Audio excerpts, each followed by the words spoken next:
शून्यकाल से अखिलेश यादव जी। मैं धन्यवाद देना चाहता हूं अध्यक्ष महोदय आपका। नहीं, हम जो कमिटमेंट करते हैं ना उसको पूरा करते हैं, लेकिन सब दलों के नेताओं की बात में कमिटमेंट होने के बाद भी आप बेंच पे आए, जो ठीक नहीं है। अध्यक्ष महोदय, कमिटमेंट में, क्रेडिबिलिटी में आपका कोई जवाब नहीं। नहीं, ये नहीं कह रहा मैं। लेकिन दाईं तरफ वाले लोगों का थोड़ा हिसाब किताब अलग है। अध्यक्ष महोदय, मैं धन्यवाद देता हूं आपका कि आपने बहुत महत्वपूर्ण घटना पे मुझे बोलने का अवसर दिया है। संभल जो इसलिए जाना जाता था कि भाईचारे के साथ वहाँ रहते हैं लोग, वहाँ अभी से नहीं, सदियों पुराना भाईचारा हजारों साल से इसी तरह रहते आए हैं। लेकिन अचानक ये जो घटना हुई है, ये सोची समझी रणनीति के तहत वेल प्लान्ड हुआ है और वहाँ के भाईचारे को गोली मारने का काम हुआ है। जो घटना हुई है वो सोची समझी साजिश है।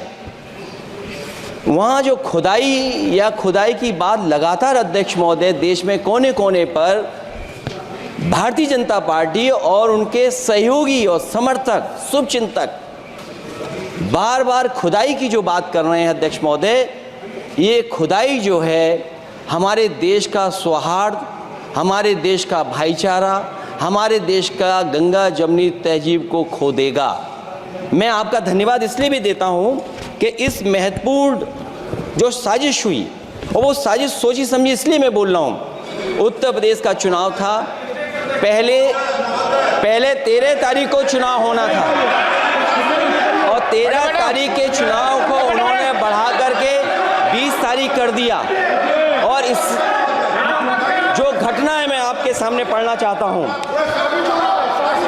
अध्यक्ष महोदय, ये यात्रा रुकी क्यों नहीं है? यात्रा ले जाओ दूसरी तरफ।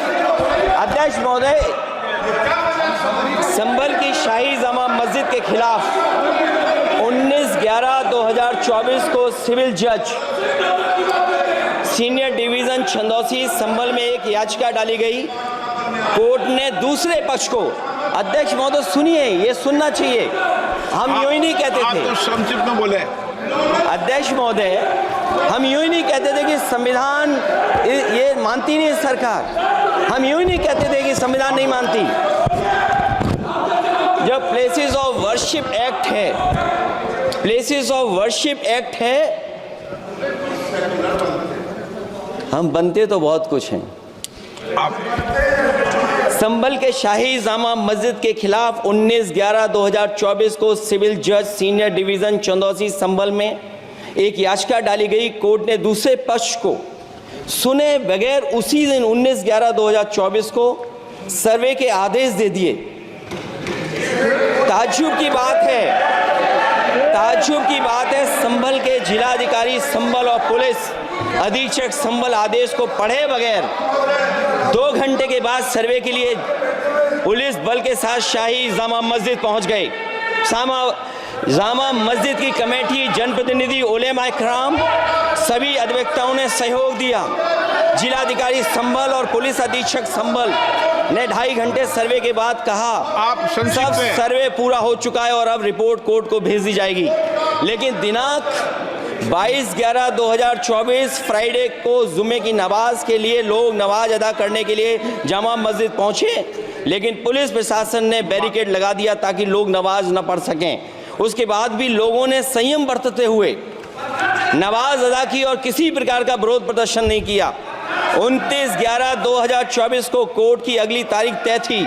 शाही जामा मस्जिद की कमेटी और मुस्लिम समाज के सभी लोग कोर्ट में केस की पैरवी के लिए तैयारी कर रहे थे, परंतु दिनांक 23/11/2024 की रात पुलिस प्रशासन द्वारा कहा गया 24/11/2024 यानी अगले दिन सुबह को दोबारा सर्वे किया जाएगा।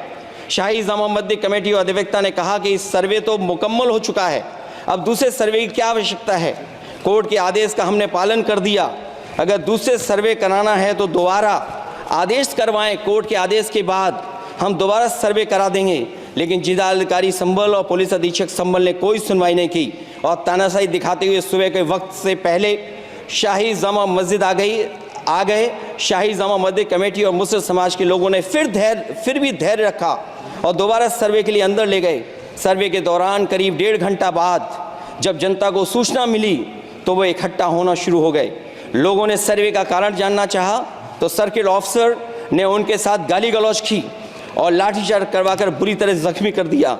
इसका विरोध करते हुए चंद लोगों ने पत्थर चलाए, जिसके बदले में पुलिस के सिपाही से लेकर के अधिकारियों तक ने अपने सरकारी और प्राइवेट हथियारों से गोलियां चलाईं, जिसका वीडियो रिकॉर्डिंग है, जिसके एवज में दर्जन लोग गोलियों से घायल हो गए हैं। 5 मासूमों जो कि अपने घर से सामान लेने के निकले थे, उनकी मृत्यु हो गई। संभल का माहौल बिगाड़ने में संभल का माहौल बिगाड़ने में याचिका दायर करने वाले लोगों के साथ पुलिस और प्रशासन के लोग जिम्मेदार हैं। इनको निलंबित किया जाना चाहिए और हत्या का मुकदमा चलाया जाना चाहिए, जिससे कि लोगों को इंसाफ मिल सके और आने वाले समय में कोई इस प्रकार की संविधान के खिलाफ और गैर कानूनी घटना को अंजाम न दिया जा सके।